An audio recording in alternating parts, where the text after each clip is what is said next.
We're waiting for your letter. We're waiting for your letter of resignation, and you really need to consider doing that before you leave today. From Georgia. Thank you, Mr. Chairman. Ms. Cheatle, I'd like to remind you that you're under oath.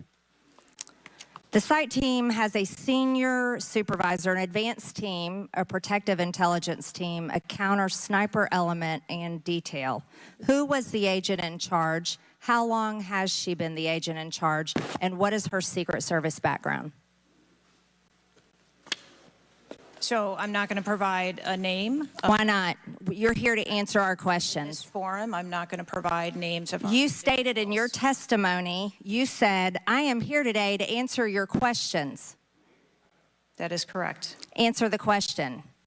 I'm not going to provide names of our personnel. Why not? Today. The American people are demanding these answers from you today, Ms. Cheatle. I will do the best to provide you accurate information based on the facts that I have at this time. You're not answering our questions. The advance element coordinates with other intel or law enforcement partners, identifies threats and weaknesses at the sites and movements. We'd like a copy of the advance report. Have you brought it here with you today? We will comply with the request for the documentation that has been requested. When will that be, Ms. Cheatle? Because you should have brought it today. I am certain that our personnel are working on obtaining all of that documentation. I don't believe you, and neither do the people watching this hearing. You're not doing well, as Mr. Moskowitz informed you. You've been sitting here for over 3 hours, and I have you know the entire country is demanding you resign and demanding that you be fired if you do not resign. Things are not going well for you. You need to answer the questions. Was there a protective intelligence team, and what technical resources were utilized for that event, specifically drone or helicopter assets? There were a number of technical assets that were deployed for that event, and there was a protective intelligence team that was assigned to that event. Why was Crooks able to fly a drone over the entire area the day of the rally and the day of his assassination attempt? To my knowledge, he did not fly the drone over the entire area. How did he fly a drone over the area, period? Any part of the area? Again, I would have to go back and check the timeline of when that took place and when the event. Why didn't you bring the timeline with you today to answer our questions? I don't have all of the answers on the timelines based on the criminal investigation. Were you not prepared today to answer our questions? I am prepared to answer the questions based on the information and wanted to be able to provide. Do you have a timeline that do you have a timeline at all from any of the day? I have a timeline that does not have specifics. That's shocking. That is absolutely unacceptable. That means you are a failure at your job. Let's talk about things that are prohibited in Trump rallies. And I've been to a lot of Trump rallies. Backpacks and bags. Bicycles, firearms, any type of weapon, or any other item determined to be a potential safety hazard, like a rangefinder would be one. What began as a high-profile oversight hearing quickly turned into one of the most intense confrontations yet over the attempted assassination of President Donald Trump. Representative Marjorie Taylor Greene repeatedly pressed Secret Service Director Kim Cheatle over what she described as catastrophic security failures at the Butler, Pennsylvania rally. From unanswered questions about security planning to the timeline leading up to the shooting, Greene demanded accountability while Cheatle struggled to satisfy lawmakers seeking answers that here's what happened. Greene wasted no time reminding Director Cheatle that she was under oath before demanding to know who was in charge of security at the rally. She asked for the identity, experience, and Secret Service background of the agent overseeing the operation. Cheatle refused to identify personnel, saying she would not disclose the names of Secret Service employees. That response immediately frustrated Greene, who argued the American people deserved transparency after such a major security failure. According to Greene, simply refusing to answer basic questions was unacceptable. The questioning intensified when Greene asked for the Secret Service's advanced security report and the operational timeline from the day of the rally. Cheatle said the agency would provide the requested documents later but admitted she had not brought them to the hearing. Greene accused the Secret Service director of coming to Congress unprepared, noting that she had already spent hours testifying without providing many of the answers lawmakers were seeking. If you're enjoying this breakdown of Today's hearing, don't forget to like this video, subscribe to the channel, and turn on notifications so you never miss the biggest moments from Washington. At 5:10, Crooks is first observed by one of the snipers, AGR Sniper 1, at the building. 5:10, President Trump was shot in the face at 6:11 p.m. 5:28, AGR Sniper 1 takes a picture of a bicycle and 2 bags. Those belong to Crooks. 5:32, AGR Sniper 1 spots Crooks looking at his phone and using a rangefinder. 5:55, Butler ESU Command confirms receipt of photos and states they have been relayed on. 6:05 p.m., AGR Sniper 1 later communicates that Crooks is seen moving northeast in direction of Sheets and that Crooks has a backpack.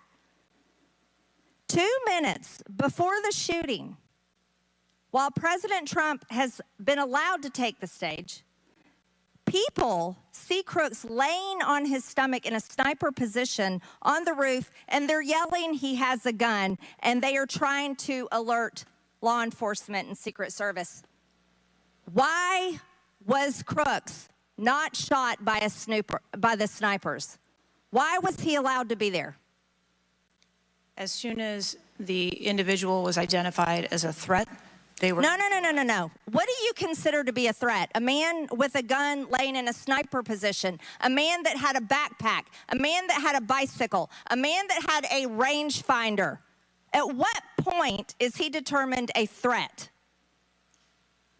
An individual with a backpack is not a threat. An individual with a rangefinder is not a threat. What about a man laying on a building that has direct line of sight of President Trump with a gun that people are screaming and pointing out? Is that a threat, Ms. Cheatle? Once that individual was identified, they were neutralized. No, they were neutralized. Crooks was neutralized after he shot President Trump in the face, Ms. Cheatle. Is he only a threat once he fires the weapon? As soon as the counter sniper identified that individual, they were able to neutralize them. How were people in the crowd? Okay, then let's just take it this way. People under your command did not consider him to be a threat, yet people in the crowd knew he had a gun and considered him to be a threat. That means that you are a complete failure as the director of the Secret Service, that people under your command don't perceive a man laying on a roof with direct line to the president with a gun. They don't perceive that to be a threat, yet the people in the crowd do. How is that possible? That's the last question, but please answer the question, Ms. Director. I'm not certain at this time how the information from the people in the crowd was relayed to any law enforcement personnel. No, you knew, that everyone knew. The people there knew that there was a danger. They knew there was a threat to President Trump, and it was allowed to happen. Was there a stand-down order, Ms. Cheatle? No. Was there a conspiracy to kill President Trump? Absolutely not. Then how did this happen? And why are you still sitting here not turning in your letter of resignation? Last question, but please answer, and then I'll recognize Ms. Presley. Please answer that question. Director. That is what we are investigating to determine. We're waiting for your letter. We're waiting for your letter of resignation, and you really need to consider doing that before you leave today. Chair. Greene then walked through a detailed timeline of events leading up to the assassination attempt. She highlighted reports indicating that Thomas Crooks was seen with a bicycle, backpacks, and a rangefinder before climbing onto a nearby rooftop. She also pointed to reports that officers and civilians observed suspicious behavior well before shots were fired. Greene questioned why someone exhibiting so many warning signs wasn't intercepted before President Trump took the stage. Cheatle responded that investigators were still reviewing the timeline and that some details remained part of the ongoing criminal investigation. Segment 4, when was he considered a threat? The exchange became even more heated when Greene asked the question that defined the hearing: at what point was Crooks officially considered a threat? Greene argued that witnesses in the crowd were pointing toward the rooftop and warning officers that a man with a gun was in position. She questioned why civilians appeared to recognize the danger before the Secret Service acted. Cheatle maintained that the counter-sniper team neutralized the shooter as soon as he was identified as a threat. Greene strongly disagreed, arguing that Crooks was only stopped after he had already opened fire and wounded President Trump. Greene closed by asking whether there had been a stand-down order or any conspiracy surrounding the security failures. Cheatle firmly rejected any suggestion of a conspiracy, stating that investigators were still working to determine exactly how the attack unfolded. Unsatisfied with those answers, Greene once again called for Cheatle's resignation, saying the American people deserved accountability after one of the most significant Secret Service failures in modern history. The hearing made clear that lawmakers from both parties continue to demand answers about what happened that day, and the investigation into the security breakdown is far from over. What do you think? Did Director Kim Cheatle provide satisfactory answers, or should she have resigned immediately? Let us know your thoughts in the comments below.